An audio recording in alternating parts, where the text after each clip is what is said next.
All right, everyone. We'll go ahead and get started here. Thank you all for joining. Really appreciate it. I will have, if you're joining a little bit late, no worries at all. We'll just catch you up whenever you get here. So first off, this morning, I just wanted to, or this afternoon now, I wanted to start off with a few housekeeping items.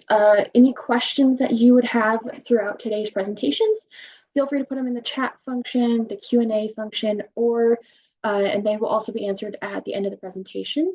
If you would like to voice your question, feel free to put that in the chat that you would like to be unmuted, and I will give you those permissions to come on camera and be able to voice those questions. For those that are in the CLA safety group that are wanting credits from today's two presentations, if you could please in the chat function put your name, first and last name, as well as any company or multiple companies that you are representing today, that would be fantastic, so I can make sure that I get credit to the right policies for those people that are here. Make sure that you stay on the webinar for both presentations completely all the way through. That way I have that time period marked in the analytics I pull down from Zoom that I send to Pinnacle. And then also, just to make sure in case I miss anybody or if it doesn't come across in that report quite right, make sure to check on the CLA member portal for your credits that have been attributed to your account and to your policy sometime tomorrow. I will hopefully have all those updated by the end of today, so they should be ready for you to view tomorrow. And if you see that there's no credits for you and you did attend today, just feel free to reach out to me with any of those questions. But with that, while everybody's working on putting that information in the chat, I'll go ahead and welcome our first presenter, Mr. Aaron Yoder. Aaron Yoder grew up in central Pennsylvania, where he spent time working on his grandfather's beef farm. He has a bachelor's and a master's from Pennsylvania State University in agricultural systems management and a PhD from Purdue University in agricultural and biological engineering. He currently is an associate professor in the Department of Environmental, Agricultural, and Occupational Health at the University of Nebraska Medical Center and Nebraska Extension, and works with projects through the NIOSH-funded Central States Center for Agricultural Safety and Health. He is also on the board of directors for the Agricultural Safe and Health Council of America. Welcome, Aaron, and thank you so much for being here and bringing some valuable information to our members, especially those that went through some severe winter weather this week. Thanks so much. Thanks for having me. I'll get my slides pulled up here, and like I said, I appreciate the opportunity to share this information. And like was presented to you, if you have questions, type those in the Q&A, and they'll watch those for me. And we'll take turns at answering those at the end. So again, my name's Aaron Yoder. I'm from the University of Nebraska Medical Center, as well as University of Nebraska Lincoln Extension. And we have an Ag Safety and Health Center here called CS Cash that there's a little bit of information there, but feel free to reach out to us for other resources. I also have a program we call the Feed Yard 15, which is looking at some of the 15 major hazards on feedlots in feed yards around our 7-state region as well as across the country. And we have some great insurance partners that help us out with some what the major injuries and illnesses and things we see in the workers' comp world. And winter weather hazards play a role in a lot of those. So we'll see those as we go through this and what some of those hazards are. So we'll hop into the next slide. All right, so by the end of today, we're going to try to help identify some of those winter work hazards, which you're probably familiar with, but it's always good to have a reminder. Take a look at some of those control and prevention strategies to help minimize the injuries that occur from some of those hazards related to working in cold weather and winter weather. It sounds like we're about a week late for that after some of the weather you guys have received in the past week or so. We've been fortunate here in Nebraska not to get that yet, but they're saying maybe next week. And then discuss how to prepare, because a lot of the stuff we do in safety, being prepared to handle some of those hazards and some of those situations, can be beneficial for us and help minimize the impact of those hazards or the injuries and illnesses that may occur. So first off, we'll start talking about some of the preparations for cold weather and some of the things we need to do. Um, I like to source a lot of information from social media, so we'll see how this video plays for you, and then we'll discuss that. Now the race is on and here comes pride in the backstretch. Heartaches going to the inside. My tears are. So as you can see, they mainly didn't prepare correctly when they thought, hey, let's use the feed truck to pull a sled around or to pull a hood around with kids on it, because when the cattle saw the feed truck, they thought it was time to eat, right? So we need to think about what we're going to do and what we're planning on doing, and that's just one example of that. So when we say just prepared, we're not Nike. We don't say just do it. We need to think about what we do and plan what we do a little bit. Communicate well with others of what we're doing. Make sure we ask questions or answer questions, maybe of new employees or people we haven't worked with before, making sure we're communicating clearly. And most of all, especially when we're talking about dealing with livestock, not forgetting some of the basics we know about safe animal handling and some of the procedures. I know some of the animal behavior specialists I work with hate it when people say animals are unpredictable. She says they're more just like grumpy teenagers, and you never know how they're going to respond to a situation. So figuring that out, but making sure we remember those safe animal handling procedures as we go through even this winter weather slide set. Um, Terminology is always important and understanding this. And when we talk about different types of weather condition, understanding what those terms mean, when we have an advisory, whether it's a winter weather advisory, when there could be potential for storms, what wind chill is and what a wind chill advisory is. Again, these are probably terms we hear quite often, but maybe don't completely understand. I know here in Nebraska, when we hear tornado warnings or tornado advisories, people are always kind of confused of what one means and what the other means. And the best description of that I've seen is the taco ingredients picture, where, when you have the warning, all the ingredients are there. When you have the advisory, they're coming together, and, that sort of thing, knowing about where they're at. So figuring out the terminology when the weather people use these, or when we see them come across our text messages and weather alerts, that we understand what they mean and how immediate of an impact that could have on us. And then things like winter storm warning, the winter storm watch, and what may be coming with that, the advisories, the watches, and the warnings. And then blizzard warnings. We see those conditions throughout the year. I know here in western Nebraska more often than central or eastern, but we do end up seeing those, and I'm sure you see them in eastern Colorado and other parts of the state as well. So just real briefly, some of those weather things to think about before we get to what we do to protect ourselves. But we know during blizzards, visibility can be reduced. Slips, trips, and falls go way up for many reasons, and this is one of the most costly injuries we see out there. And that's what my insurance partners tell me. The claims for slips, trips, and falls injuries have a bigger impact than just about any other type of claim out there. Oftentimes we can get some fairly serious injuries, head injuries, that sort of thing, and we'll talk how to mitigate those in a little bit. Um, Making sure that we're communicating clearly and working with other people. Later on, I'll propose the buddy system, that you're working with other people, or you know where other people are at.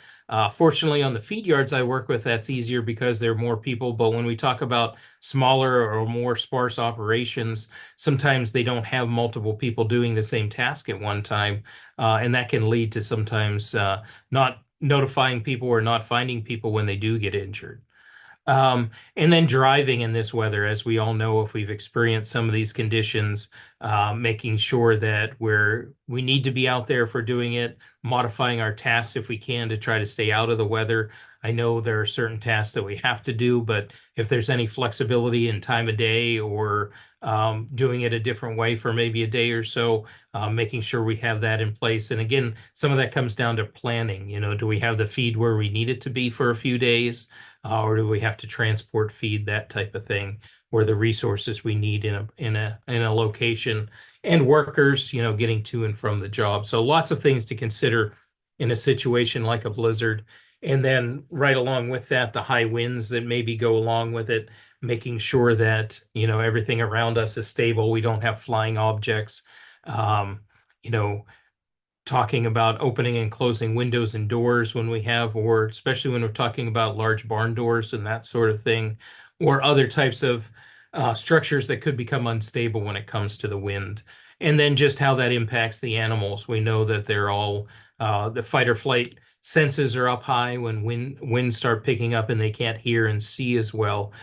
So we'll talk about that in a minute as well. But those are two of the weather situations that we deal with in winter that we need to be prepared for. So here's another list of things that we see. That's some snow from a few years back out in western Nebraska. But taking a look at, or central Nebraska, taking a look at trips and falls, like I said, sometimes just a stumble can also lead to a strain. The wind that we deal with, snow, ice, sleets. Later in the year, we'll end up with some flooding issues we have a lot of snow, if we have frozen ground, frozen rivers, ice jams. And then that's also dealing in cold weather, oftentimes with those floods. We know we see down power lines and trees. Our snow removal tasks, which aren't tasks we oftentimes do frequently, but a lot of the machines we use that handle the snow can have some additional hazards to them.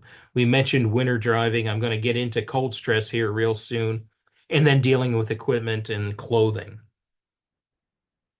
So when we talk about proper dress in the wintertime and for winter weather, it reminds me a lot of track season in the spring where you take your whole wardrobe with you because it could be sunny and 70 at the beginning of the event and snowing and 30 by the end of the event. And the work days in the winter seem to be like that too. When the sun's out, it feels warmer. When the sun goes in and the wind picks up, the temperature can change drastically. So when we think about, we'll call it personal protective equipment, the way we dress, and just looking at, as researchers, we always like to pull up stats, whether people believe them or not, but we bring them there anyway. So in 2019, which is some recent data, it takes a while for injury statistics to get out. About 1,300 people in the U.S. died from hypothermia. That's a pretty large number if you think about it, maybe not in the overall scheme of fatalities, but about a third of those were work related. So other ones were maybe skiing, snowmobiling, whatever it may be, or just because of homelessness, that type of stuff. But when we look at the work related ones, that's about a third of all those cases that are out there that are related to work related hypothermia. So that's a good reason to pay attention to making sure we protect ourselves when we're out there. Again, some of this stuff may seem obvious, but it never hurts to repeat it. But making sure we use insulated versions of any personal protective equipment we may need to ride or may need to use. So that could be boots, coveralls that we may be using. Sometimes we have specialized workwear that we use, making sure we use wind-resistant clothing. Fleeces and things are good for a middle layer, but they don't block the wind. So having those layers that are going to block the wind out. And then depending on what we're doing, we might need to keep a high level of dexterity and be able to touch things and manipulate things with our hands. But they do make some insulated versions of gloves that still have some pretty good dexterity. So making sure that you pick the right safety equipment. Again, remembering that it's the employer's responsibility to provide personal protective equipment and to provide the correct personal protective equipment. So whether you're a worker and an employee, remembering that, and if you're a worker, chatting with your employer, if you're an employer, providing the insulated personal protective equipment along with the other versions. And making sure when we're wearing the clothing, I have another chart coming up with a layering clothing and how that works. Layering is good because we can adjust our temperature. It's interesting, a lot of people, when they think about heat illness and dehydration, they only think of summertime, but those same type of illnesses can affect us in the wintertime. If we're overdressed and sweat too much, we can become dehydrated. Oftentimes, the warm drinks we drink in the wintertime may have caffeine, and that would help with the dehydration. So as we're dressing and as we're picking out our equipment, making sure that we take that into consideration as well, that we can adjust our temperature by going inside and outside, and that sort of thing. And, clothing that's not too tight, so we have some circulation and even air movement on the inside to help equalize all that. Protecting our extremities like our ears, face, hands, and feet, because that's where we end up losing a lot of heat. And as we'll see in some of the next couple pictures, that's where some of the cold illnesses attack us first. Making sure we have extra clothes with us, things like socks, gloves, hats. If they become too sweaty or become wet, that we have replacements because as soon as something gets wet, it loses its insulating properties. So we want to make sure we have good dry clothing and personal protective equipment. And then again, we remember the Christmas story, which will be overplayed here before too long, but not touching those cold metal surfaces, especially if there's moisture on our skin, because that's going to freeze to those immediately and end up with either tearing some skin off or some frozen burns and that sort of thing. So I like this diagram. It's a good visual representation of how we should be layering our clothes and looking at that. They call it the WISE system. So, WISE for wicking, insulating, sheltering, and then our extremities, thinking about those. So to layer wisely, making sure we know to add and subtract those layers of clothing as we go along. Um, Even though cotton's kind of a comfy material to have, it ends up trapping moisture, and then again, like I said, once moisture gets into an insulation, that reduces the insulating value of it. So they make some really good synthetics now, and I oftentimes think of farmers and ag workers as athletes. So let's see what the athletes are wearing. So the clothing that they use for sporting events and other things like that are really great clothing for workers as well. So the synthetics and the underlayers that they have for that, even the warm layers, there's some great insulating layers that are thin now. Um, Traditionally, some farmers like to use denim, but denim again is one of those cotton materials that absorbs moisture.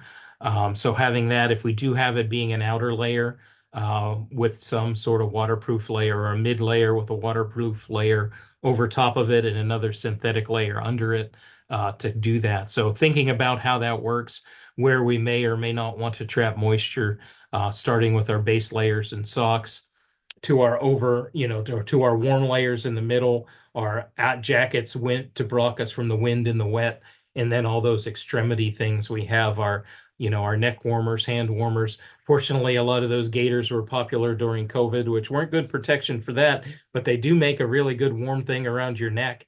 So the gaiters and other things, I see a lot of people using masks that they may have used during COVID to keep their face warm. Now in the wintertime, if there was anything good from those masks, they did keep our face warm in the wintertime when we were outside. I know they did a lot more good than that, but thinking about covering all that skin when we're out there. Kind of the downside of bulky clothing, it does, catch on things sometimes, when we're talking about working around machinery or even animals, have the chance of getting caught on things, and whether it's gates, pens, latches, other things like that, if our clothing's too loose and bulky. And then on the other side of that, if it's too tight, it can restrict us from bending and stretching and other things like that, reaching stuff when we need to. So making sure we have a good balance when it comes to that. It also, when we have clothing that doesn't fit well, either too big or too small, increases that chance. STF, slips, trips, and falls. The insurance industry talks about it so much that they make an acronym for it. And then entanglement hazards if we're working again around machinery or other moving parts. And it can, if we have different layers underneath the function of PPE, they tell us not to wear beanies under our hard hats or other types of protective helmets and things along those lines. So making sure our protective equipment fits well, sometimes by putting another layer underneath it, like putting a glove liners underneath rubber gloves, and then you get a leak in your gloves and that glove liner holds whatever you're trying to protect yourself against your skin. So different reasons for not adding extra stuff to our PPE or by finding the right PPE that would be useful in the cold situations. So that's protecting ourselves. And now a little bit about awareness of different types of cold exposure hazards or illnesses that we experience. We already mentioned hypothermia once and about how it can be lethal to people. But being able to recognize hypothermia both in yourself and in coworkers is important. And if you do see some of these signs, you want to make sure you get medical attention as quickly as possible. If first aid type treatments don't help. So things for hypothermia, people start shivering. You'll hear some slurred speech and mumbling. Sometimes even their breathing will slow down. Those would all be considered medical emergencies, especially when we get to the breathing. Sometimes clumsiness or additional clumsiness to what someone might already have. Sometimes drowsiness. People will get tired when their body starts slowing down, and confusion and memory loss, and in worst cases, sometimes even loss of consciousness. If our breathing slows down, our blood flow slows down, our brain doesn't get the oxygen it needs, and then we lose consciousness. So any of those, when they become severe enough, or some of those symptoms, if they exist at all, it never hurts to get checked out medically, whether you have a nurse on site or a clinic close by, or worst case scenario, call 911 and get some emergency help out there sooner than later. We come to find out that a lot of our ag workers are also first responders. So sometimes they do understand some of these situations and can respond to them quicker. But making sure, again, when we talk about preparedness, what are we going to do if an event, and that everybody on the facility knows what do we do if an event like this occurs. And that includes family members, because a lot of times in smaller ag operations, it's the family members that might stumble across situations like this before other coworkers do. Another illness that comes along with cold exposure is called chilblains. And these are small, itchy swelling points that occur on the skin as a reaction to cold temperatures. Usually develop several hours after the cold exposure. So you could have come inside, but if your feet or hands have been exposed to cold weather, especially if your feet or hands get wet and are in that cold weather, you get some itching and burning sensation, and that's just from some of the cells that are dying inside your skin. It may swell up, get red or blue. This is kind of before you get to the severity of frostbite. You'll have this, and the skin may break up and blister. Again, it's your skin's defense system of trying to protect your body, and it does what it knows how to do, and oftentimes that's blistering and swelling. So what we can do a little bit to prevent that or to minimize the impact of that is making sure we have those clothes that insulate our hands and our feet. And like I said, keeping them dry is an important part of that. And keeping good circulation, so avoiding things that are too tight as well. So good circulation, keeping them warm and dry can help with these. Sometimes with treatment, it's just getting them warmed back up, and typically the symptoms go away. If they don't, then you need to seek some medical advice as well. Frostbite, as some of us have heard of, and if we've watched different movies about people being trapped outside and stuff, we can see these. At first, frostbite shows up kind of as cold skin and maybe a tingling type feeling. It goes to numbness, and then we start seeing some reddish or gray type areas on the skin, and may even look waxy because of the dead skin that's on there. It can lead to clumsiness. So we start losing feeling and start moving a little bit differently than we may have. It can result in some blistering. If you do have anything to that severity, you definitely need to seek out some medical attention, whether it's superficial just on the surface or some deep frostbite. If the pain starts increasing, swelling, redness doesn't go away like chilblain symptoms would, then you need to seek some medical care for that.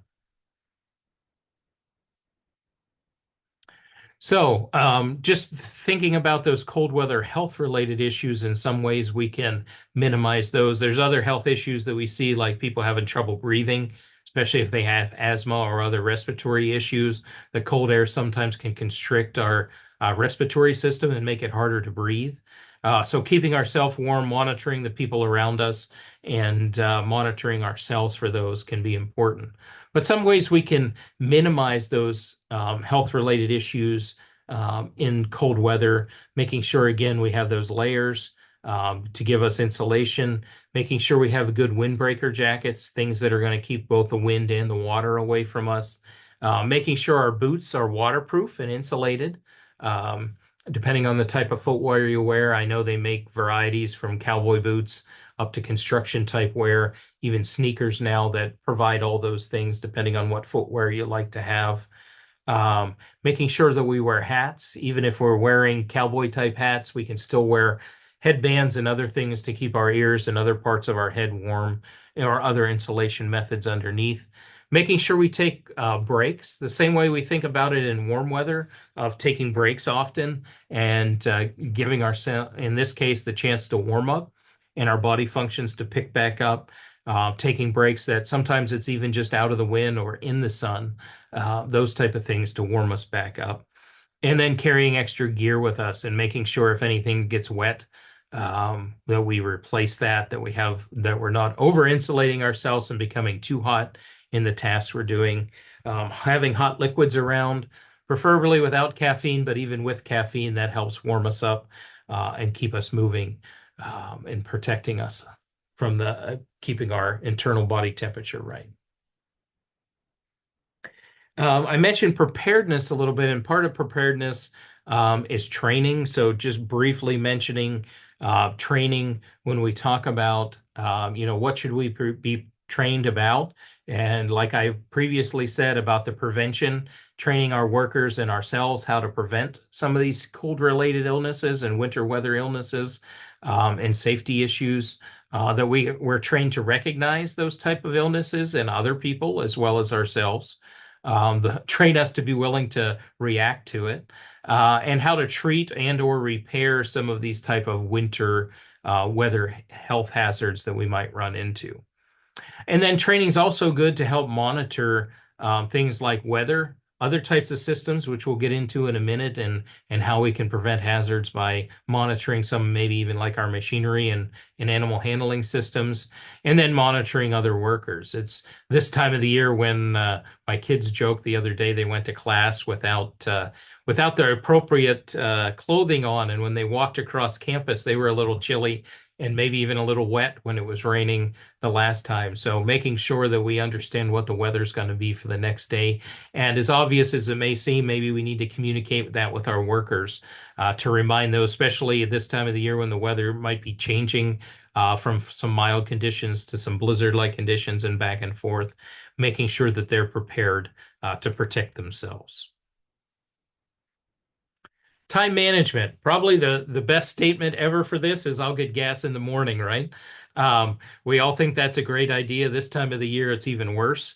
When we go home at the end of the day, we're tired and worn out, but the weather's much more agreeable than when we get up at 5, 6, 7 a.m. in the morning and head to work. To have to get gas at that time is not as much fun. So that's my best time management example I can think of. That most people can relate to, the I'll get gas in the morning, or hopefully not, but could be I'll recharge in the morning, right? That may not work. Planning ahead. So again, when we think about time management and when we do things, especially when we have different weather conditions, now that it gets dark earlier with the time change, thinking about what tasks are better to do in the daylight versus when it's dark out, and the different hazards that come to play in that. But, can we modify our tasks a little bit so that we can do certain tasks when the weather's better outside? We talk about this in the heat as well. Let's not do stuff in the middle, strenuous activities in the middle of the day when it's hot out. In the wintertime, it might be the opposite of that. Let's do the outdoor tasks in the middle of the day when it's warmer out than early in the morning or later in the evening or different times of the day. I know that variable changes a lot when we're talking about livestock and having other animals around as well, and what their patterns are and how they may respond to the different temperatures and weather conditions as well. So, doing those outside tasks in the afternoon, and then we may need additional resources if we're doing a task after dark, better lighting, that sort of thing, or if we're doing it earlier in the day when it's still dark out, where we're working with a lot less daylight hours, which can something to think about when we're modifying our tasks. Something else I always talk about when we deal with, a lot of us are using machinery and other things, our facilities, the preventative maintenance on it, and how that, thinking about how that impacts our work in cold weather as well. So another short video clip to talk us about preventative maintenance. Yeah. It's about drive, it's about power. So the point on that is planned maintenance is much better than unplanned maintenance. It doesn't matter what time of the year, but when you get in a vehicle, keeping the systems clean and functioning how they're supposed to, whether it's the vehicles we use, the chutes, the machinery, checking the fluid levels in our hydraulic chutes, whatever it may be, making sure that that's working how it should. Because when we're forced to repair things in the middle of a task, we do it much less safely. So we may not have the right gear to do it. We may not have the right tools to do it. And when we're dealing with winter weather and unplanned events, that just adds another layer of complexity there and more opportunities to get injured if we're jacking up a piece of machinery in the field or working on something in really cold conditions versus if we do the planned maintenance in the middle of the day or the afternoon. So there's just a lot of opportunities to get injured when we do things unplanned versus planned. So making sure, and oftentimes in the cold weather, well, we can get another week out of the oil change because it's too cold this week and I don't want to do it, that type of thing. So making sure that we stick with our maintenance schedule, that, we have all our employees tell us when things aren't functioning well. I got in a fleet vehicle the other day and the check engine light was on and the oil change reminder light was on. Apparently nobody reported that, or if they did report it, nothing got taken care of with that. So, just thinking about that planned maintenance and how much more of a hazard it may be or how much more of an inconvenience it may be in that cold weather and what the implications of that might be. So preventative maintenance is something. So we want to prevent those cold weather breakdowns. We know things break down more in cold weather because of the temperature sometimes. Fluids don't run as well. Lubricants don't work as well. Batteries don't work as well. So that's normally when we find we have a bad battery in one of our vehicles, is on that first cold morning when it won't turn over and start. And then we're dealing with battery safety and that sort of thing. So preventative maintenance and checking all those systems while the weather's still good is important, or when we do have those nice days, making sure we take care of that. And then, a reminder, I'm a tractor and machinery person at heart, so making sure that we have those maintenance schedules, whether it be daily checks our operators should be doing. Sometimes those are in our head. Sometimes we have formalized check sheets for those. And then are there any different things that we need to check in the cold? Like I said, battery levels could be different. Fluids are a lot times work differently in the cold weather, and sometimes tire pressures, various other things are going to change. It's that time of the year where everybody's tire pressure sensors are coming on to let them know that they need to put more air in their tires just because of the change from the cold weather. Example of a tire, here's a payloader used on a feed yard that, hauling feed around and that sort of thing. Again, like I mentioned, tires, fuels, lubricants. Filters was another one. Those dirty air filters, as things warm up and cool off, moisture accumulates. So if we have that much dirt in an air filter and the moisture accumulates in it, sometimes that can prevent air from flowing in. Then you have starting problems. And sometimes worn parts start showing up more in the cold weather too. We get more squeals and loud noises coming from those. So those machinery and equipment systems, just mentioning quickly, some things I like to mention when we have the opportunity to buy safer stuff. It's always a good idea. Here we can see the difference in the staircases or in the steps getting in and out of these machines is noticeably different. Making sure that we have all those surfaces clean, but also when we have the opportunity to make a decision when we're purchasing something or looking at different equipment, making sure we take a look at all those things that could impact safety, especially in cold weather, whether it be snow covered, ice covered, which one's going to provide us better traction and easier to get in and out. We may be purchasing a piece of equipment in the summertime, but when we have a chance to use it in the wintertime, we may regret one of the decisions we made or something along those lines. Other considerations to think about. There's lots of things that go on when we think about cold weather. Adding insulation to things like our pipes, our watering systems, or maybe it's even our water tanks, making sure those don't freeze over. The better we can have them prepared for the cold temperatures, the less likely we're going to have to do some maintenance on them. I mentioned the warming and cooling cycles and how that creates condensation in places, and that condensation can lead to things like grain going out of condition, our feed going out of condition, and sometimes just slippery surfaces if we get condensation and then it freezes.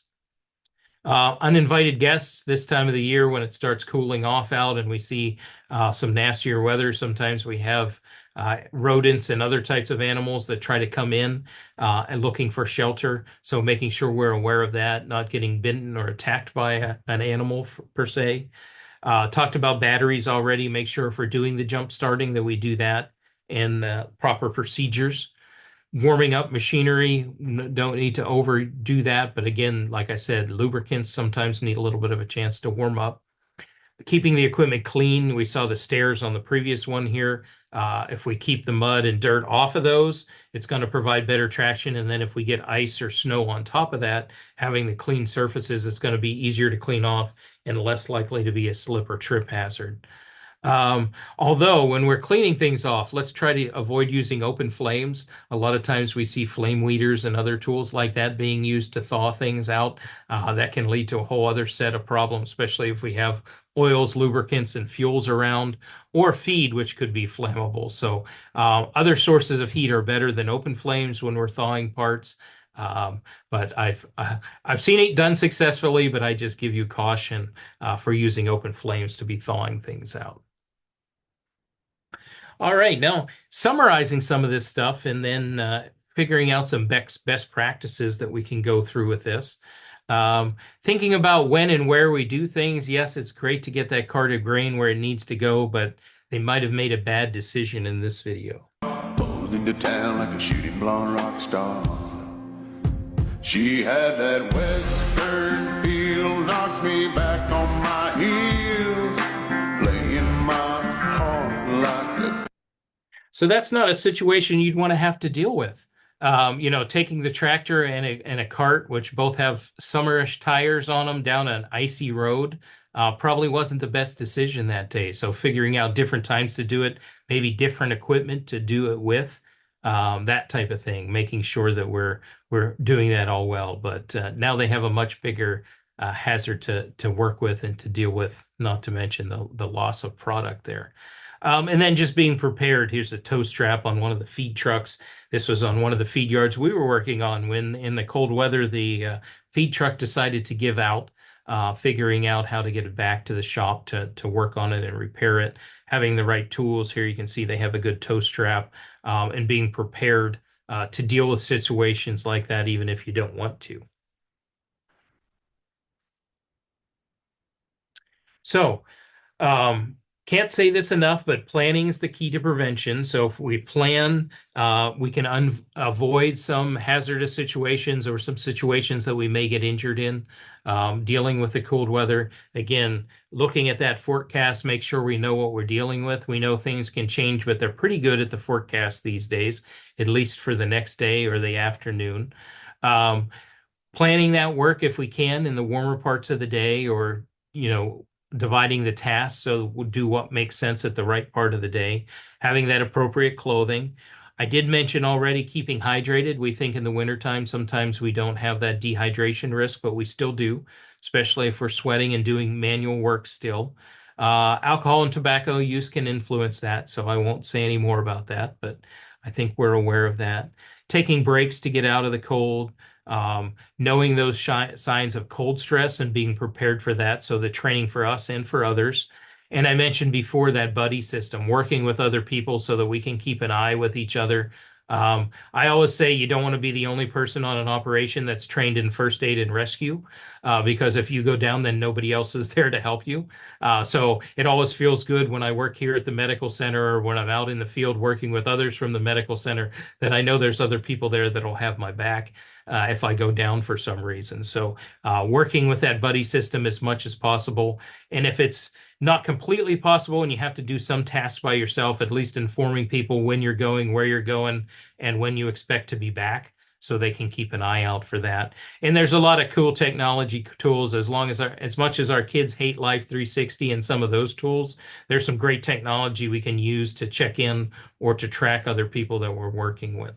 Not so much to say that they're in the wrong place or that they're not doing what they should be doing, but just to make sure that they're still still surviving and still moving around and where they're supposed to be as far as nothing bad happened to them.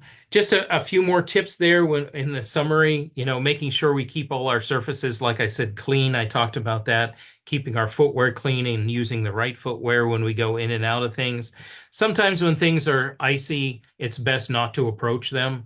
Let's clean them off, clear them off, use our ice melting tools that we have, or maybe changing that task to a different time. There's very few tasks that are absolutely necessary to be done at any specific time. I know there's lots of timeliness tasks we do, but we should take the time to protect us as we're doing that, and especially when we're talking about icy surfaces, making sure we're extra cautious around there.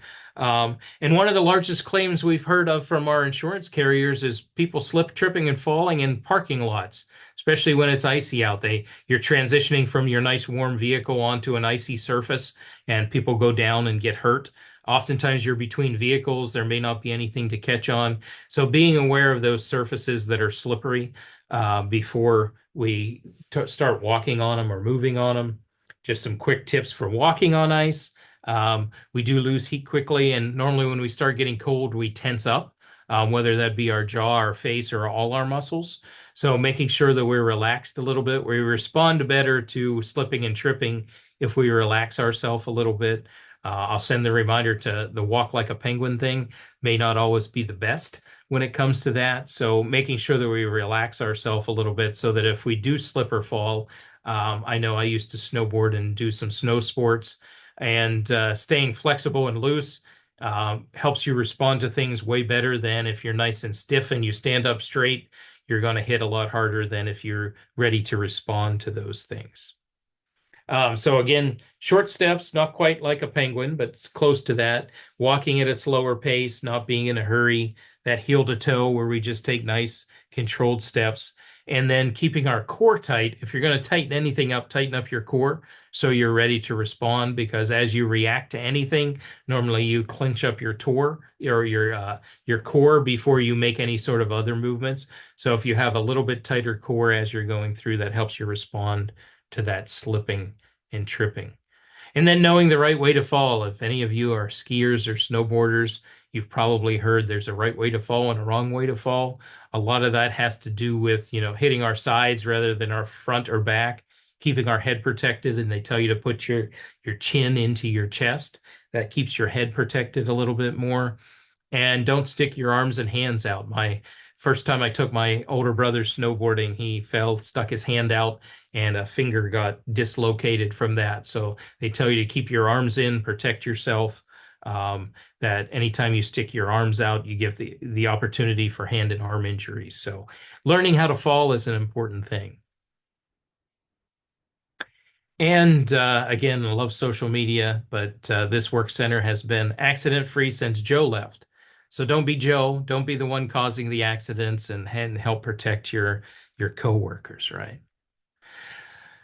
So then, just real quickly, I know I want to leave a little bit of time for questions here. Winter, we oftentimes go into natural disasters. I'm not going to go through all this stuff, but things we think of. This is a picture from flooding a few years ago in 2019 here in Nebraska, where a farmer still was going out to feed his animals. But as you can see, they're all standing in floodwaters, lots of things from that. So this was wintertime flooding that we had, and a lot of hazards there. So I encourage you, and maybe that'll be another series coming up, is preparing for those natural disasters and how we can do that. I have a few other pictures and things to think of, but everything from the debris in the water to what else is in that water. Is it livestock waste? Is it chemicals? That sort of thing that we need to deal with, making sure that we take lots of pictures to document any losses we have. Same thing happens in winter natural disasters and other things.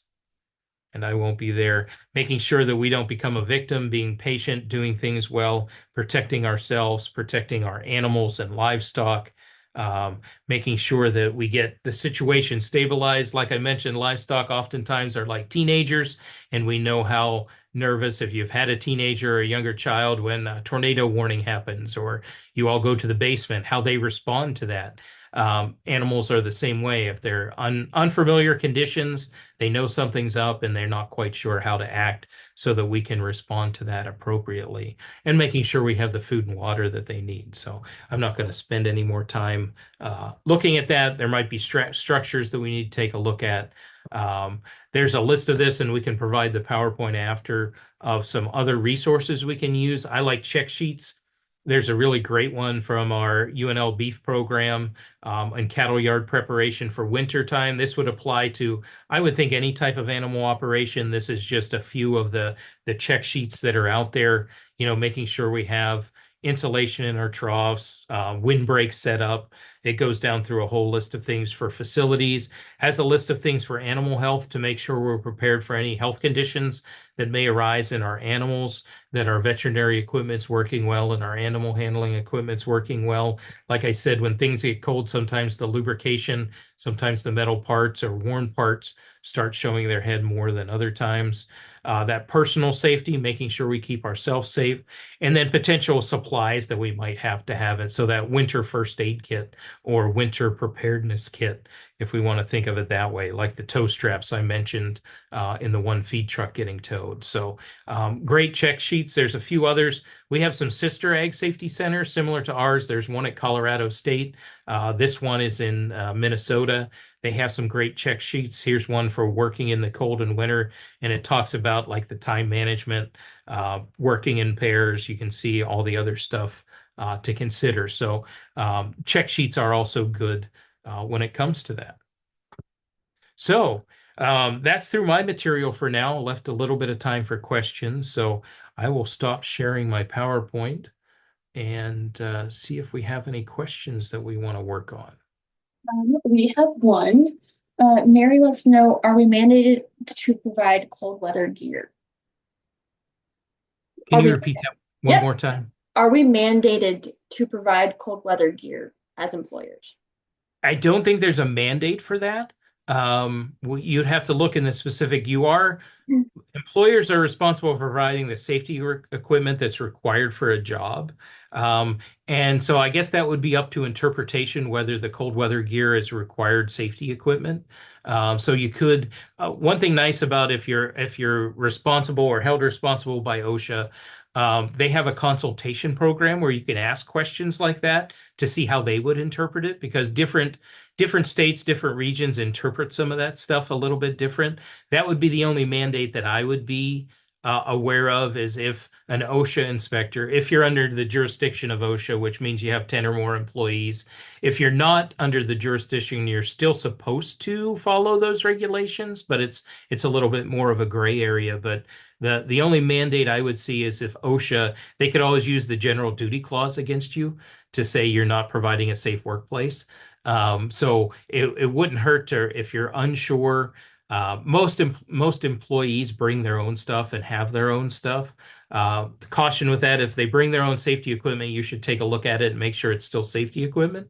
But as far as the winter gear, I would say it never hurts to ask your OSHA consultation program what their take is on that. I would say no, or that it's a gray area as far as providing it for your workers. But that could be something you have in your policies, that workers are responsible to dress appropriately for the weather or something along those lines. They're always looking for documentations when questions like that come up. So making sure that you have that in your policies, knowing that you need to provide personal protective equipment, but I'm not sure an OSHA inspector would think warm clothing was personal protective equipment. Long answer to a short question. No, that's great. Thanks, Aaron. Yeah. And yes, we would be happy to share those check sheets from Aaron with you all. I'll have Aaron share that information with me, and I'll get that sent out via email to everybody else. Does anybody have any other questions?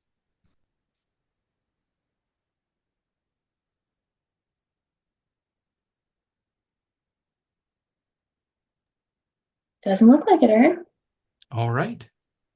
Perfect. Great. Well, reach out to me at any time, either through your organization or directly to me. I'd be happy to answer questions. And if I don't know the answers, I'll try to find someone that does. Thanks so much, Erin, and thank you so much for you presenting to our CLA safety group. This was great information for everybody to have, especially as the winter weather quickly is approaching, it seems. All right, our next presenter is Chad Reznicek. But before I introduce him, I wanted to thank all of our safety insurance brokers that are here today for being a part of the webinar and also being a part of the CLA safety group and making sure that all of our employers and members of ours are making sure that their employees are safe and throughout the year. Chad Reznicek is the behavioral health specialist with the Colorado AgrAbility Project and committed to helping expand and improve behavioral health support and resources in rural communities. Prior to joining the AgrAbility team, Chad spent 20 years as a licensed therapist, providing behavioral health services in diverse settings with special focus areas in suicide prevention, trauma, mood disorders, and substance abuse. Both of Chad's parents were raised on farms, and he grew up in a small town in central Nebraska with a deep respect for agriculture as the heart of our rural communities. Thanks, Chad, and take it away. Thank you so much for that introduction. I'm going to go ahead and share my screen. Hopefully technology cooperates here.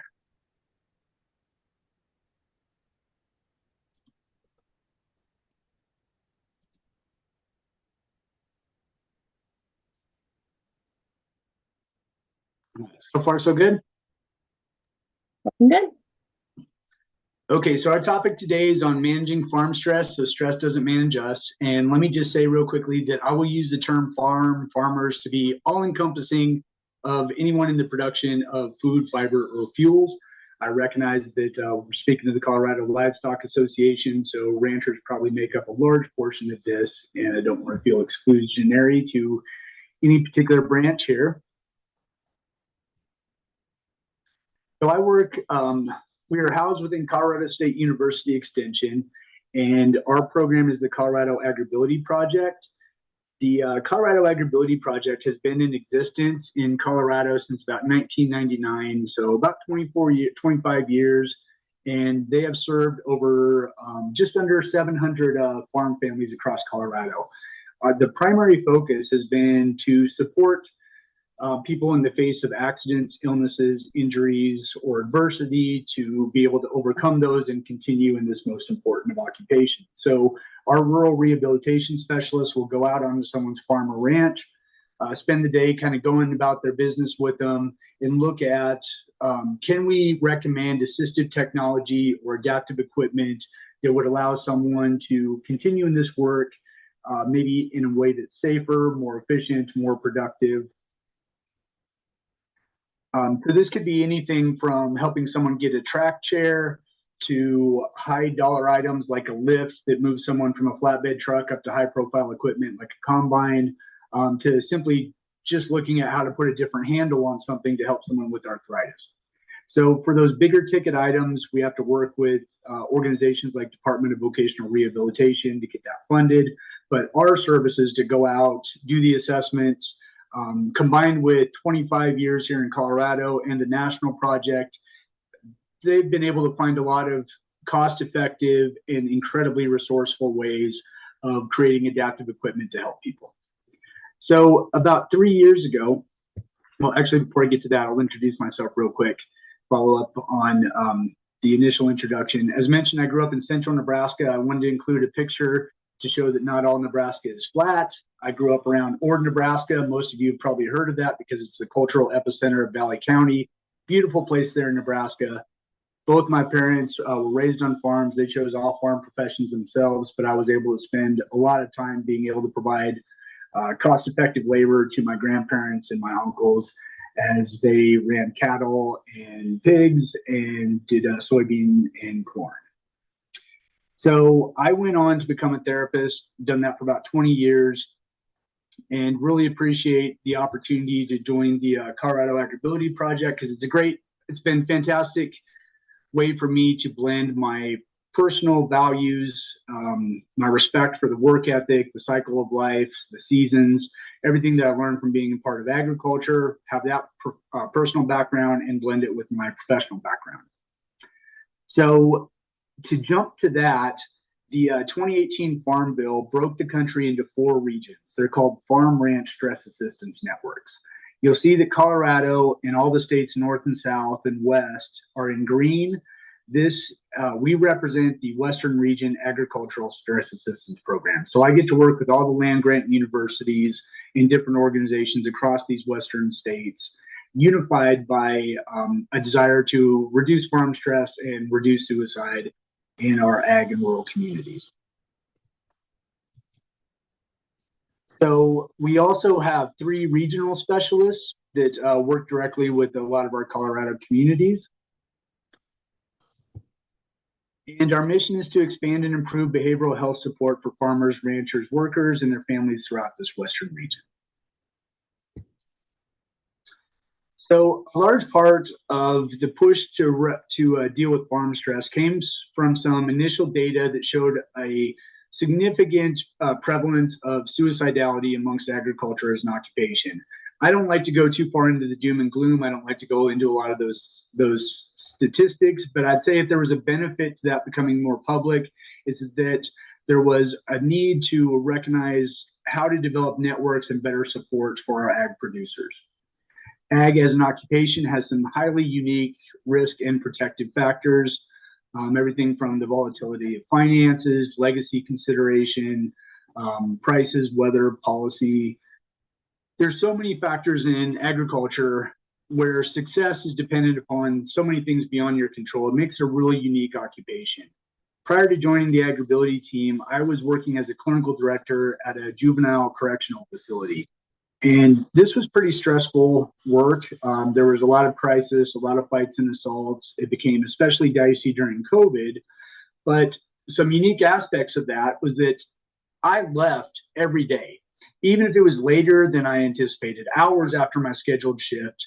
I got to leave that stressful environment, and there was a big metal door that slammed shut behind me, creating a visceral separation from that stressful environment.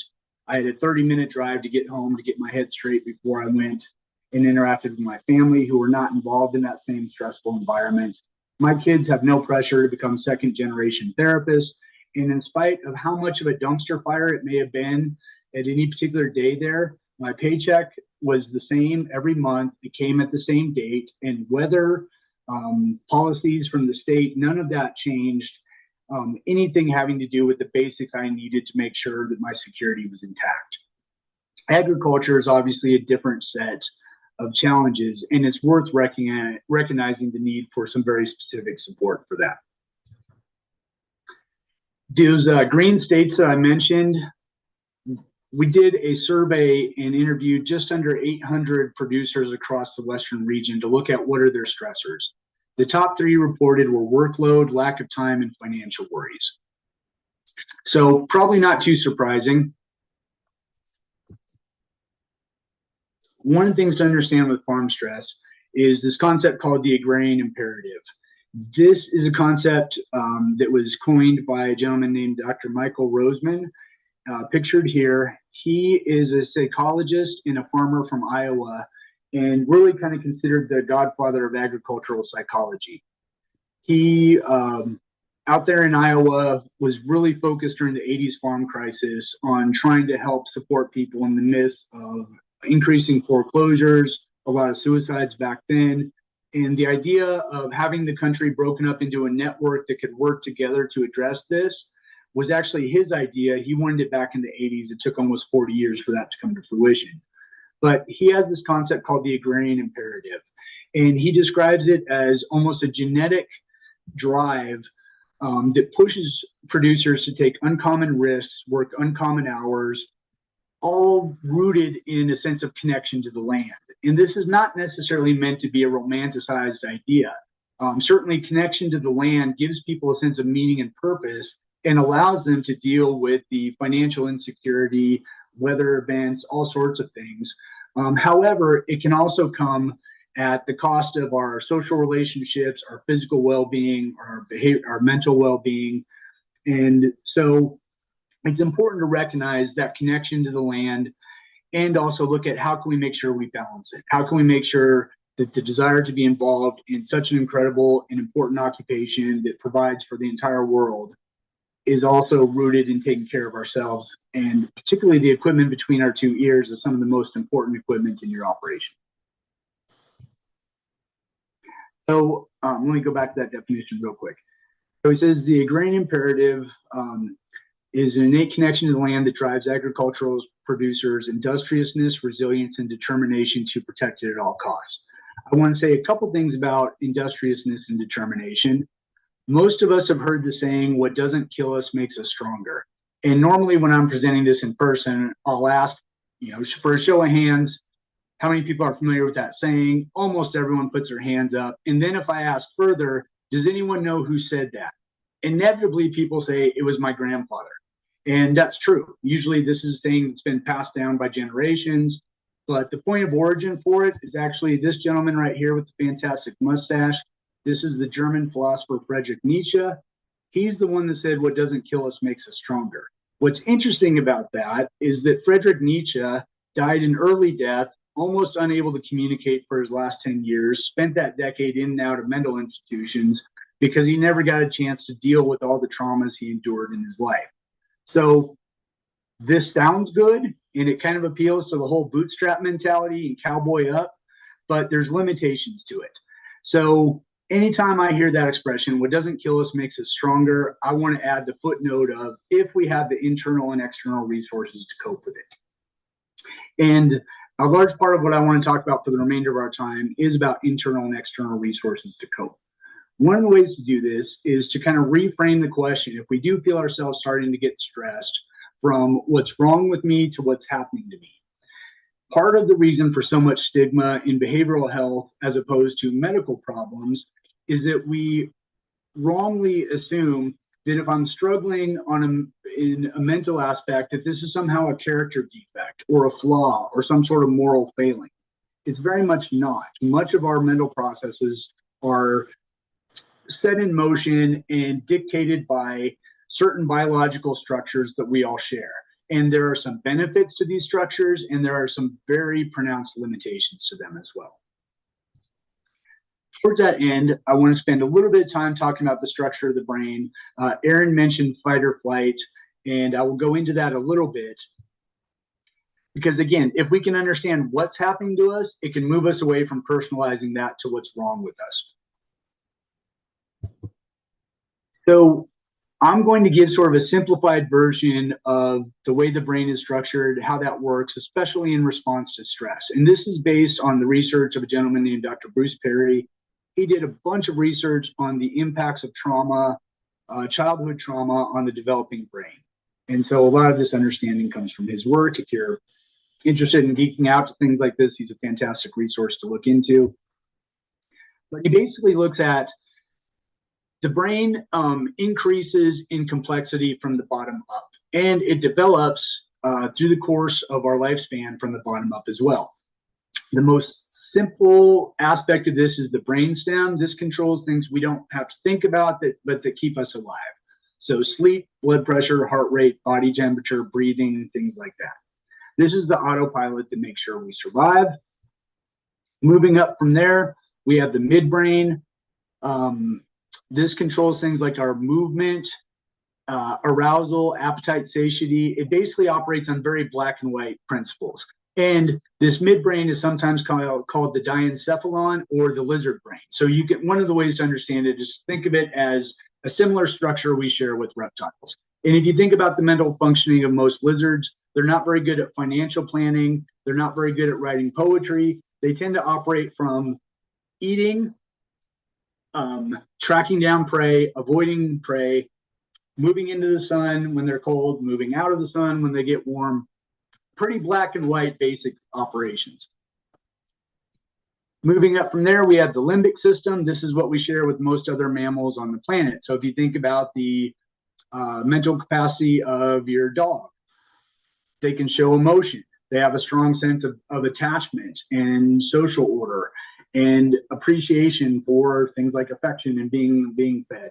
So attachment, sexual behavior, emotional reactivity, that's the limbic system.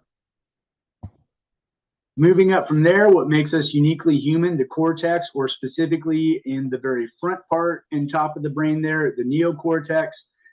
This is what allows us to engage in our most complex problem solving. It's where our senses of religion or spirituality, morality, poetry, beauty, all these things come from.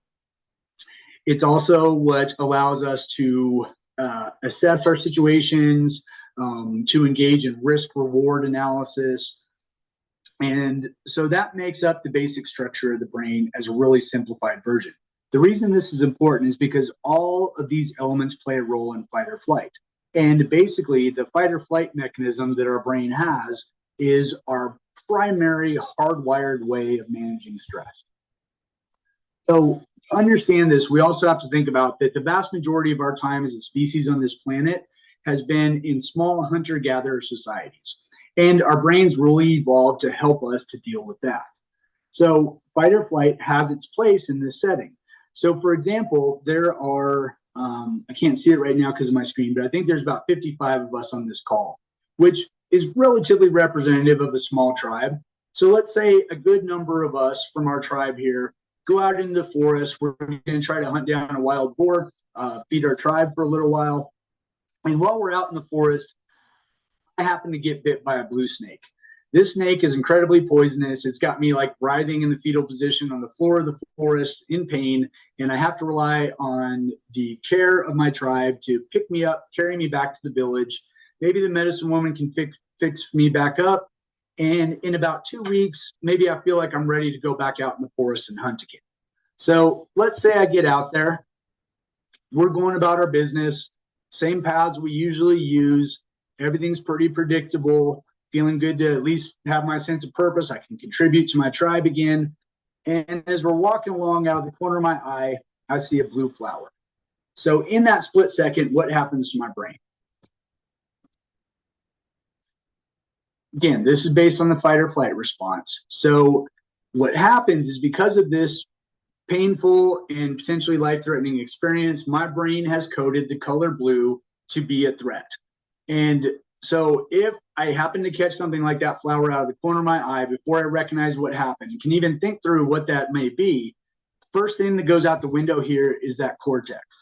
So my ability to really accurately assess my situation, engage in my best problem solving, think about the future, think about what we need to be doing next week, that's the first thing that goes out the window for the sake of simplicity. Because if I'm really in a life or death situation, I shouldn't be thinking about the barbecue we're trying to have next week.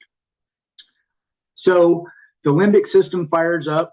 Emotions are basically meant to be a sort of message relayal system, much like Aaron described the check engine light in our truck. Emotions are meant to be our check engine light to tell us that something's going on that we need to address with. They're not meant to drive the bus. They are meant to be sources of information. So the limbic system fires up with stress. Lower than this, the brainstem speeds up my heart rate to make sure that my large muscle groups are equipped with blood and sucrose and energy to be able to either run or fight from this threat. It also pumps me full of adrenaline, which helps to promote the same sort of response there. That midbrain system that controls my movement is now primed to, again, help me get away from these threats. So all this works relatively well if the threat is something like a poisonous snake, a bear, a large predator, a warring tribe, things of that nature. It was not meant to help us deal with chronic stress. The real limitations of this particular system is that, and basically some of the belief here is that our ancestors had to be relatively good at dealing with acute stressors during their reproductive years, and as a result, they passed those abilities down to us. So what I mean by this is that our brain evolved in a manner to deal with stress on its own only so far as to get us to the age of reproduction. If we carry on our genes, it's taking care of its biological imperative, and that's about the limitations of the fight or flight process in terms of being an effective stress management technique. In fact, our hardwired mechanisms for dealing with acute stress were not designed to help us manage long-term or chronic stress. That's where we need additional internal and external resources. So at some basic level, if I'm concerned about being behind on loan payments, the stress and anxiety that I feel in walking out to my mailbox operates along the same brain systems that was designed to help me deal with that poisonous snake. Meaning, the more stressed we are, the less access we have to our best problem solving.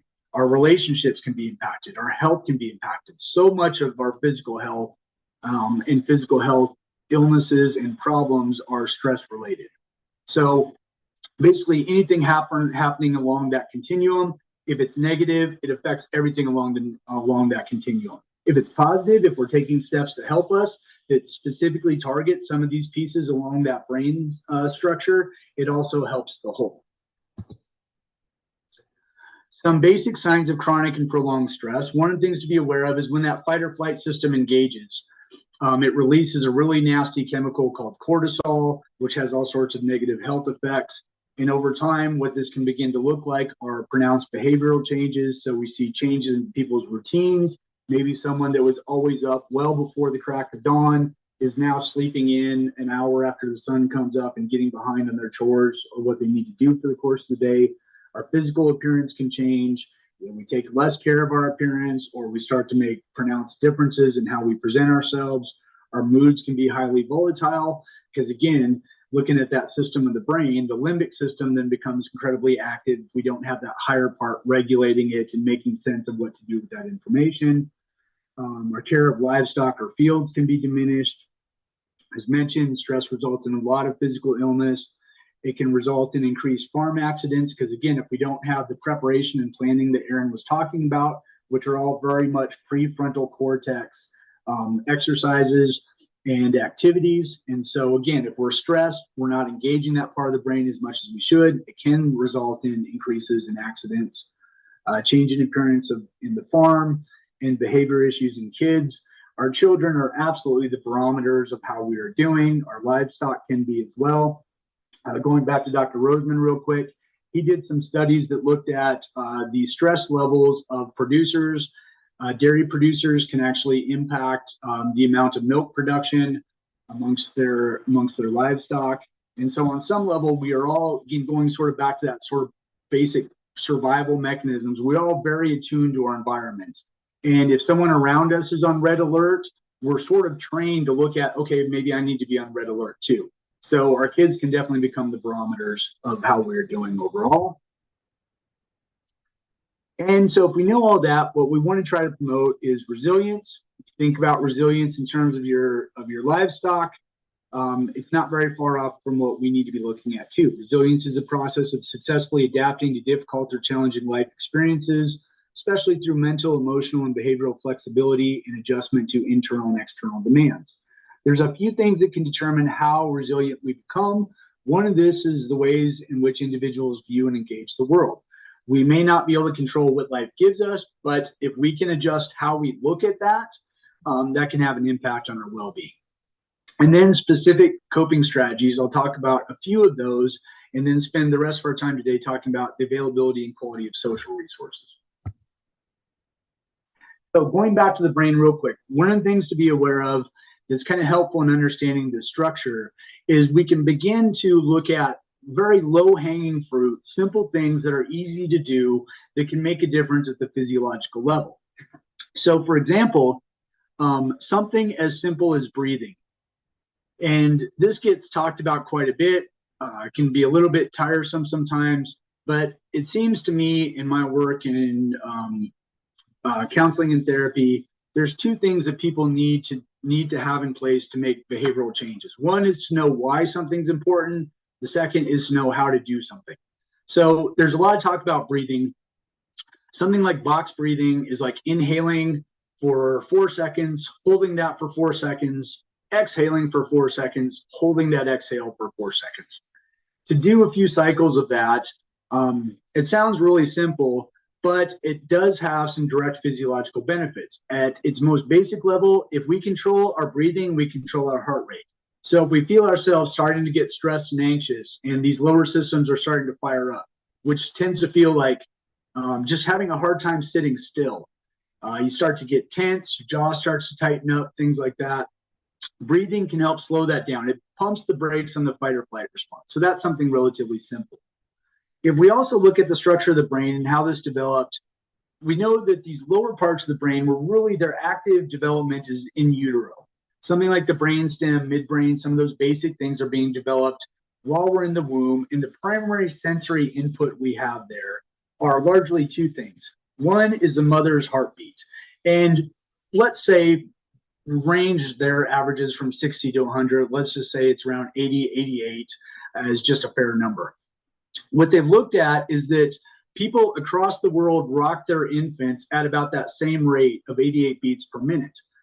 Part of this is because we inherently, on a brainstem level, want to go back to things that we associate as soothing. And so if you watch the rate at which anxious children rock back and forth, it tends to be about 88 beats per minute. When we would give kids stress balls to squeeze when they're upset, once they get past the initial like squishy, like real quick phase, they regulate down to about 88 beats per minute. Something else that goes to this utero development, the other sensory input we had was a sense of being warm and contained. So if you think about why we swaddle infants into little burritos in their blankets, it's to allow that sense of containment where the limbs are basically up there against the core of the body, and it provides that sense of safety. If you have to unswaddle an infant for the sake of cleaning it or whatever, and they do that sort of spastic, like their limbs just flail out, that's a source of anxiety. So we can tap into that really deep brainstem way of calming ourselves down by something called joint compression. Many of us, when we get stressed, we crack our knuckles, we move our head back and forth, crack our neck a little bit. These are all really primitive ways of the brain trying to tap into that sense of okayness that we had when our brain was developing. So things like, one of the things that we used to use in the juvenile correctional center, one of the most effective ways of de-escalating someone after a big fight or a really big problem, is I would have a pocket full of Starburst.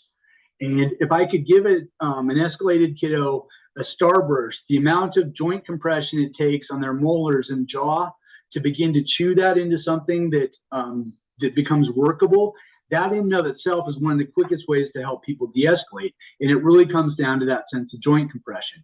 Another great example of this is getting a hug, how good it can feel when we're stressed out to be able to get into the brace of someone that we trust. That it's that sense of tightness and this real low part of the brain's telling it that it's okay. This is different than operating on the highest part of the brain and just trying to convince ourselves by repeating the same mantra over and over that we're okay. If we can work on all those things together, it's even more effective. So if we look at midbrain thing, that's really about movement. So dance, taking care of ourselves, physical activity, those things help to regulate on that lower part of the brain as well. Managing our emotions helps keeps that limbic system in check. And the more we can be mindful about all these, where that cortical function, that higher function is driving the bus, making intentional decisions and engaging in activities that are beneficial for us, all the better. Towards that end, I want to talk a little bit about play and the importance of this. So play is really about looking for ways to use the creative and critical thinking skills that we have outside of work.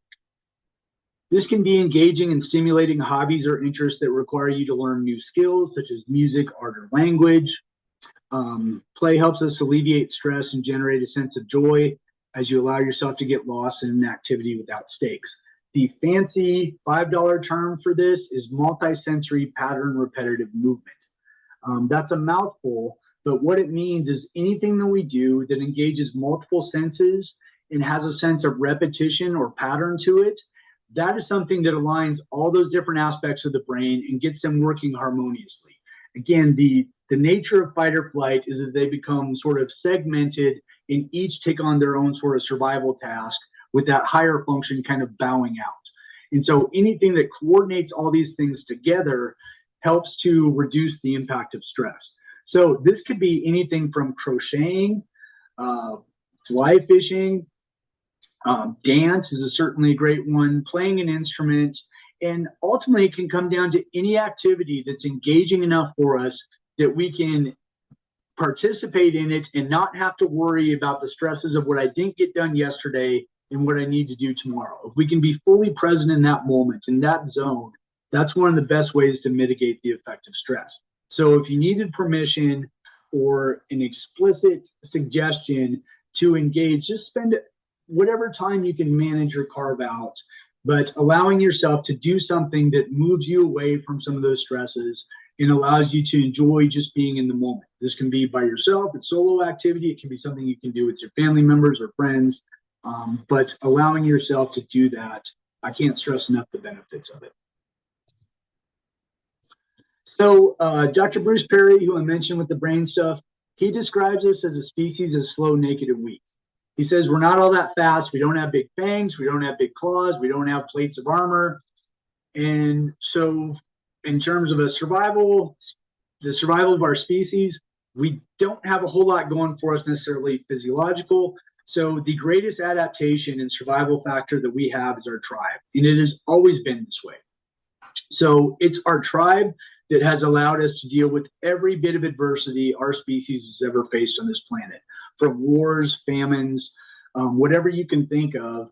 It's also how we have celebrated and brought meaning into the positive and good things that we have, whether that's the birth of children, weddings, a successful harvest, whatever it may be. It's through our communion and connection with others that we can, one, weather the bad storms, and two, be able to appreciate and fully be present for the positive things that are going on. So the remainder of this will be to talk really about the importance of social connection as our most important protective factor. So really quickly, this data comes from our faculty partners. They interviewed over 500 rural behavioral health providers in Colorado, and they looked at what are some of the top presenting problems that people come in seeking their services for. The number one, most common one is stress and anxiety, and that connects directly to what we've been talking about today. Second is trauma or post-traumatic stress. And post-traumatic stress, really the way to understand this is the impact on the brain when you have moved from one sort of acute, really bad situation to multiple situations, or that initial acute situation was so severe, it's resulted in a bit of hijacking of that system of the brain. So now it's almost impossible to shut off those lower systems. The brain is constantly scanning its environment for threats, and it leaves us basically on red alert all the time. Depression is another one. And then moving down to number 5, got families, couples, and other relational issues. So I just wanted to share that as sort of a overall lens of what a lot of our rural producers are seeing. Now, rural providers. One of the things to be aware of regarding rural providers is this map shows all the counties in Colorado, and dark blue counties represent that the entire county is in a shortage area for behavioral health providers. The only exception to this is Larimer County. So we know that there's not enough professional services to go around. There are some unique resources for those in ag, and I'll talk about those in a little bit. But recognizing that we're faced with these particular shortages can put people in a pretty precarious situation.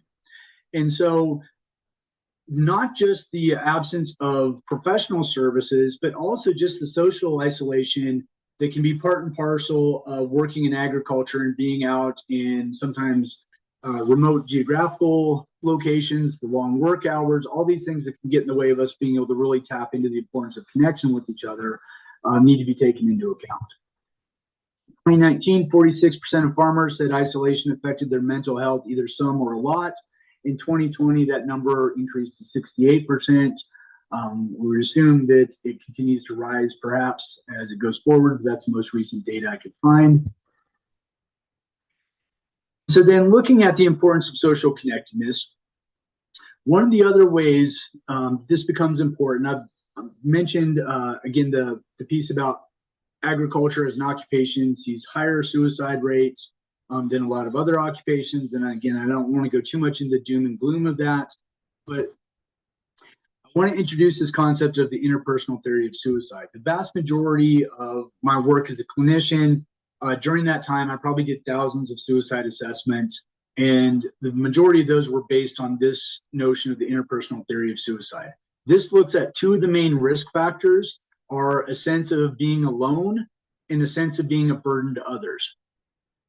The reason why this is important is because anything we do to increase a sense of being valued and increase a sense of allowing people to understand they are not alone helps to create a safety net. Will it prevent every possible bad situation? No.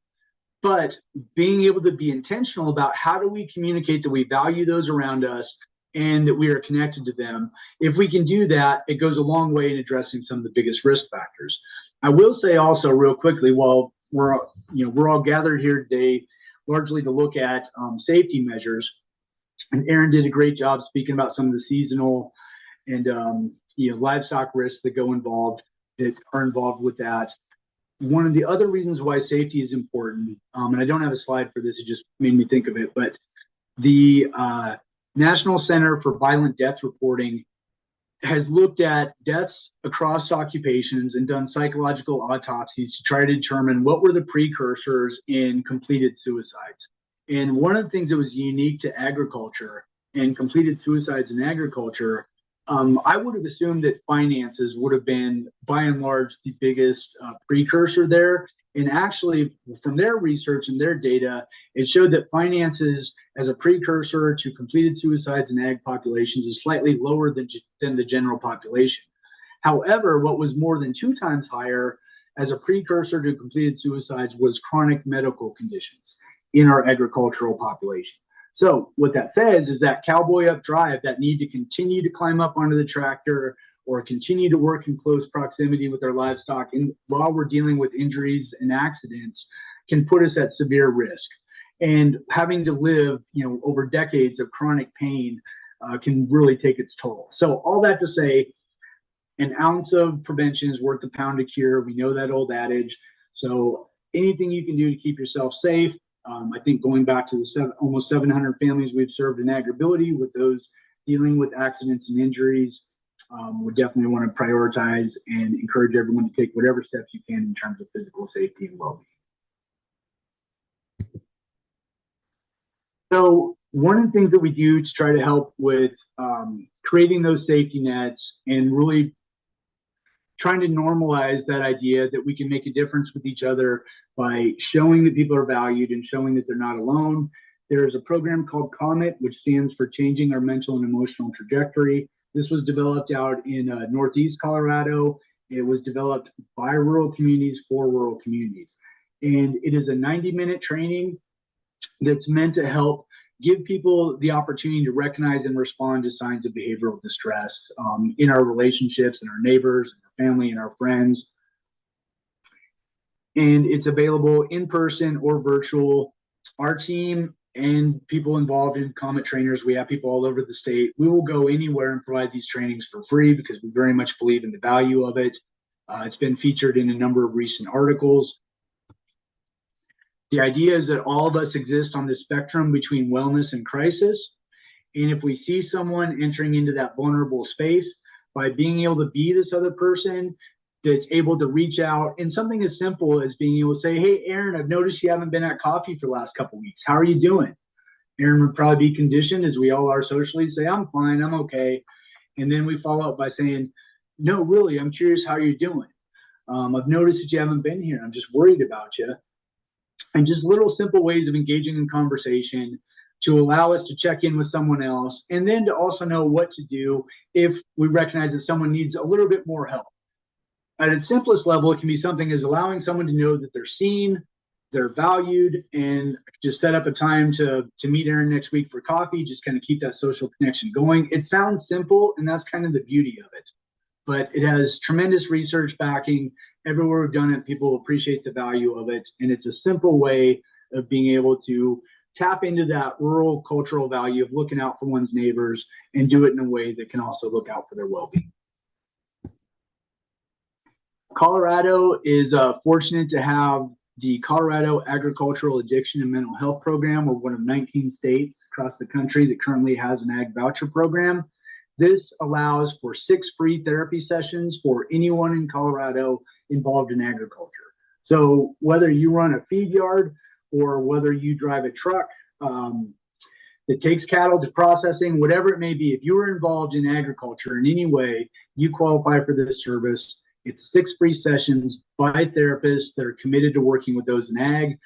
If they don't have ag backgrounds, or even if they do, they've also gone through specific training to help better understand those unique strengths and stressors. Like obviously you're not going to tell someone's a dairy producer to manage their stress by planning a 2-week vacation in the next month.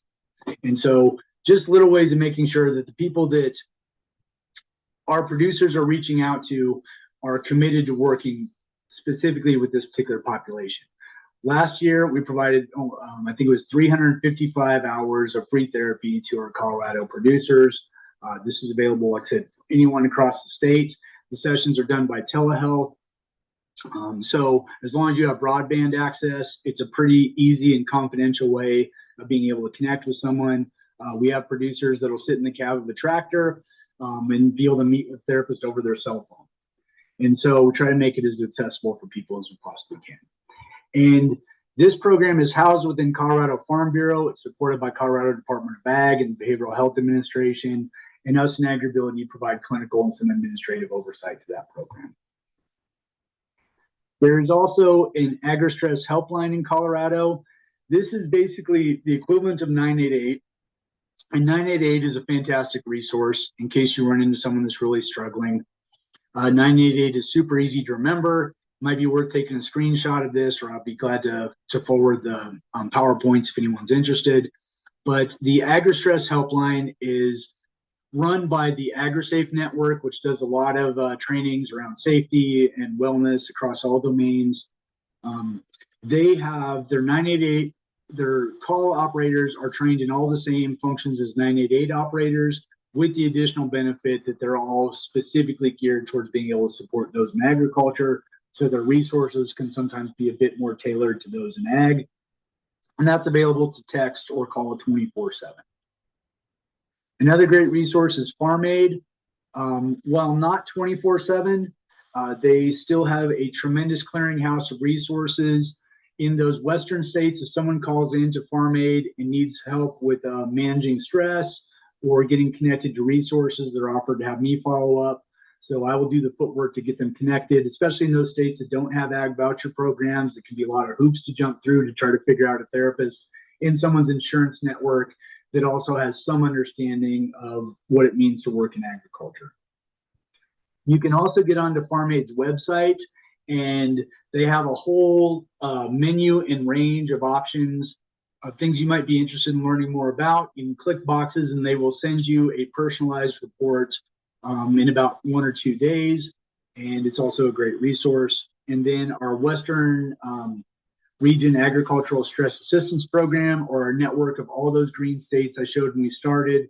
The website for there is www.farmstress.us. They also have a mini grant program where it's a relatively simple application, but you can get $5,000 geared to support any efforts around addressing farm stress or suicide prevention in our rural and ag communities. And that's what I have. So with that, I can open it up to any questions or comments. Click there and here.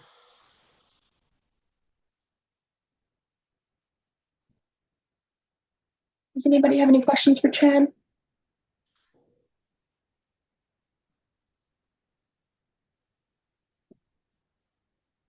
I'm not seeing any, but if you guys have any questions, you're more than welcome to reach out to him or me, and I can forward them on as well. I see Amy Johnson put a comment in there that's worth following up. She says there's a great deal in Rocky Ford called the Coffee Break Project that does this type of work. And yes, that is a fantastic example. The Coffee Break Project and their partners have done a lot in terms of promoting comment. They were the ones that first introduced me to it. But the Coffee Break Project, and she put the link in there, if you're not familiar with that, it's a fantastic partnership that was developed really in response to an increased number of suicides a number of years ago in that particular area. And some of the key stakeholders were asked, what are y'all doing about it? And in the absence of a solid answer, they developed an ag advisory committee and brought together like seed dealers, implement dealers, the local community behavioral health center, extension. And they really worked together to look at, as a community, how can we buy in and how can we reduce stigma, promote resources, and get people trained to help each other. And since then, they've kind of become in many ways sort of a national model for what it looks like to really work connect in a connected fashion with your community to address some of this, because that's way more important than me swooping in from CSU campus. But it's those local invested partners, the trusted messengers that care enough to look out for each other. And Rocky Ford and the Coffee Break Project's been a fantastic example of that. Thanks so much for adding that, Amy. Absolutely.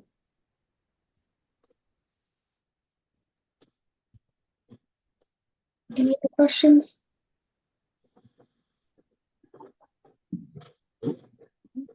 Doesn't look like it. Well, Chad, thank you so much for presenting today. It was great information and really valuable for our members to remember all the resources we have in Colorado when it comes to mental health. So we really appreciate that. Thanks so much for being here. You bet. All right, with that, I just want to share one more slide real fast. All right. One last thing, thank you all very much for your CLA membership. We really appreciate all you do for the ag industry and taking part in CLA and making sure that we're able to be a part of any of the interests that you have regulatorily, legislatively, in advocacy realms as well. We want to be here for you. So if there's anything that you need from us at CLA, please don't hesitate to reach out. Even if it's safety group items, we'd love to hear from those things. Specifically, if you have any ideas on trainings for the future, we would really be interested in hearing those. So feel free to send those to me at bdennison@coloradolivestock.org. Would love to make sure that the trainings that we provide are something that you're needing or find important that maybe we haven't covered recently.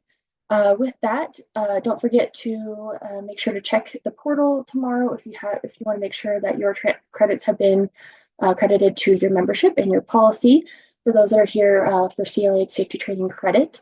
And also feel free to join us on December 10th. We are going to be hosting an NFR watch party for the holidays. You'll be receiving invites in the mail here shortly. So look forward to having you all there. That'll be in Evans on December 10th, again at 6 o'clock. So otherwise, we really appreciate you all being here. Thanks again, Chad and Aaron, for being on and presenting some really great information to our members. And thank you all, and hope you have a great rest of your week.